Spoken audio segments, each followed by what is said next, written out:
Conexiones con tu yo sobre la ilusión más convincente que tu cerebro ha creado. Tú.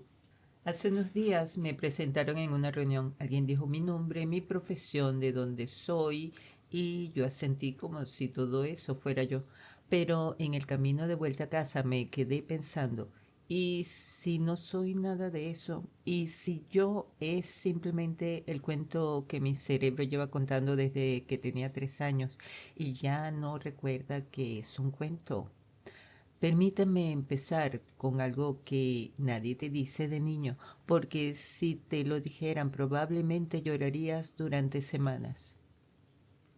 Tu cerebro miente. No de vez en cuando, no cuando estás bajo presión, no cuando has bebido demasiado café, siempre. Tu cerebro miente de forma sistemática, estructurada, poética incluso, y la mentira más grande, la más elaborada, la más bien producida, eres tú.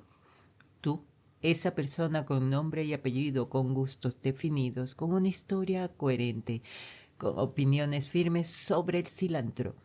Esa persona es, en gran medida, una ficción, y lo más fascinante es que la ficción funciona. Vamos a entender cómo funciona este truco. El cerebro recibe en cada momento una cantidad brutal de información, millones de señales sensoriales por segundo, y lo que hace, porque no puede procesarlo todo, es seleccionar, comprimir y narrar. Selecciona lo que cree relevante, comprime lo que es redundante y lo narra de manera que tenga sentido. Ese proceso de narración, eso es tuyo. No eres el que experimenta la realidad tal como es, eres el resumen que tu cerebro hace de la realidad, eres el podcast que tu mente graba sobre tu vida, con edición, con música, con capítulos y con un protagonista claro, tú.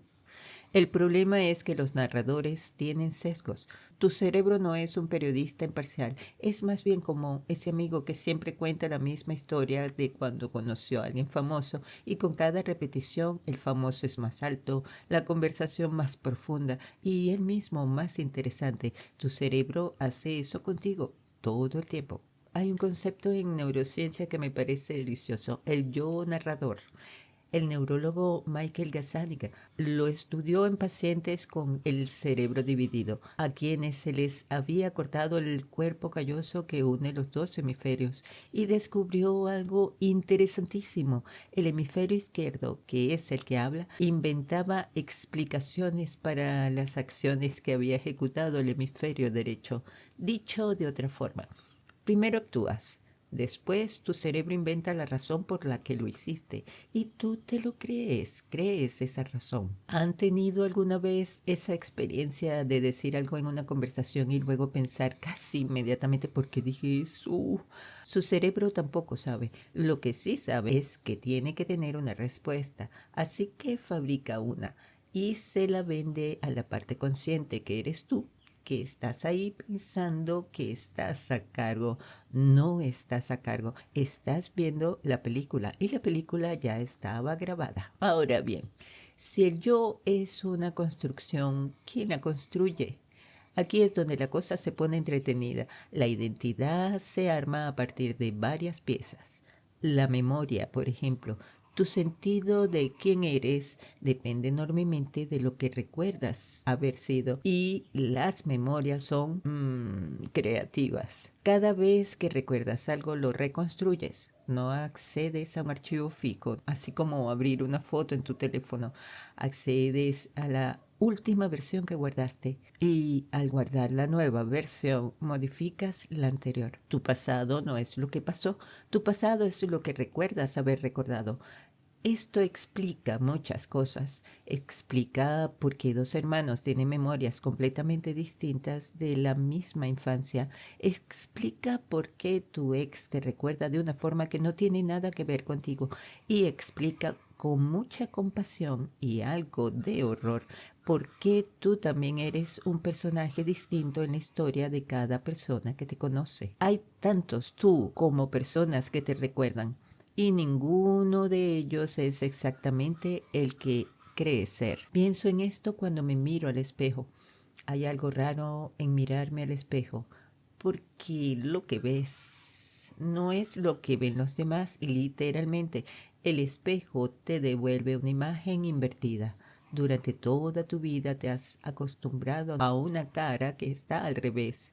Por eso cuando ves una foto tuya sientes que algo no cuadra, porque no cuadra. Ese eres tú desde afuera y no lo reconoces del todo. Y eso es solo la cara. Imagínate el interior. El yo que cree ser, con sus valores, sus miedos, sus razones, es también una imagen invertida, una representación, no la cosa en sí. Hay una tradición filosófica tanto en Oriente como en Occidente que lleva siglos diciéndonos esto. Los budistas hablan de anatta, la no existencia del yo permanente. La idea de que lo que llamamos yo es en realidad un flujo de procesos que cambia constantemente y que creer que hay un yo fijo es la fuente de gran parte del sufrimiento humano. David Hume, el filósofo escocés, dijo algo parecido en el siglo XVIII, aunque probablemente con más frío y menos paz interior. Dijo que cuando intentaba encontrar su yo, lo que encontraba eran percepciones, pensamientos, sensaciones, pero nunca un yo que las tuviera. El yo de Hume es solo un haz de percepciones, un manojo, un bundle. A veces me imagino a Hume intentando hacer eso hoy con las redes sociales, buscando su yo y encontrando solo notificaciones. Y las redes sociales merecen un momento en este episodio porque han llevado la construcción de identidad a un nivel completamente nuevo. Antes, el cuento que te contaba sobre ti mismo era relativamente privado. Lo compartías con familia, amigos, algún diario íntimo que nadie debería leer jamás. Ahora tienes un perfil, una biografía, una grilla cuidadosamente curada de momentos que representan quién eres, o más bien, quién quieres que crean que eres. Y lo fascinante es que esa imagen que proyectas hacia afuera empieza a retroalimentar la imagen que tienes hacia adentro. Publicas una foto haciendo senderismo y empiezas a pensar, soy una persona de naturaleza. Pones una cita de Camus en tu perfil y empiezas a actuar como si realmente hubieras leído a Camus. Spoiler, El extranjero tiene 150 páginas. Todos hemos leído a Camus. El personaje que construyes para los demás se convierte en el personaje que eres para ti mismo. Es identidad en tiempo real, identidad como performance continua. Y si eso no te parece perturbador, es probablemente porque tu cerebro ya se encargó de convencerte de que eso que hace es auténtico. Porque para eso está el cerebro, para mantenerte funcionando sin que colapse la narrativa. Quiero ser honesta sobre algo. Cuando llegué a todas estas ideas por primera vez, la memoria que se reescribe, el yo que es narración, la identidad que es performance, mi reacción no fue de asombro, fue de pánico, porque si el yo es una construcción, ¿qué soy sin esa construcción? Si quito las memorias, los hábitos, el nombre, la historia, las opiniones sobre el cilantro, ¿qué queda? Y ahí fue cuando entendí por qué el cerebro trabaja tan duro para mantener el cuento coherente, porque el cuento es lo que hace posible vivir. No somos seres que experimentan la realidad directamente y luego deciden quiénes son. Somos seres que necesitan un quién para poder experimentar. Necesitamos el personaje antes de que empiece la obra. El yo no es una trampa del cerebro, es una herramienta del cerebro. Una herramienta brillante, imperfecta, parcialmente ficcional, pero funcional. La pregunta entonces no es, ¿debería deshacerme de mi identidad? Eso suena a una tarde muy complicada. La pregunta es, ¿puedo relacionarme con mi identidad de otra manera? ¿Puedo saber que el mapa no es el territorio y aún así usarlo para no perderme? ¿Puedo entender que el personaje que soy es una construcción y seguir siendo ese personaje con un poco más de ligereza? Porque cuando sabes que eres un personaje, algo curioso ocurre. Te vuelves menos rígido, menos defensivo, más curioso. Si alguien te critica y tú crees que eso te define como persona, duele muchísimo porque estás protegiendo tu ser. Pero si sabes que tú eres una historia que se puede reescribir, la crítica se convierte en información, en material, en posibilidad. Hay una frase que leí hace tiempo y que no he podido sacudir de la cabeza. El filósofo Alan Watts decía que el yo es como un remolino de agua.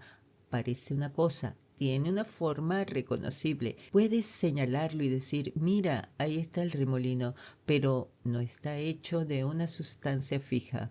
Es el agua misma organizada temporalmente de esa manera y en cualquier momento puede deshacerse y transformarse en otro patrón. Eso somos remolinos, patrones temporales de materia y energía que se organizaron de tal manera que pudieron preguntarse ¿quién soy? Y la pregunta es tan bella, tan absurda, tan profundamente humana que casi justifica toda la ilusión.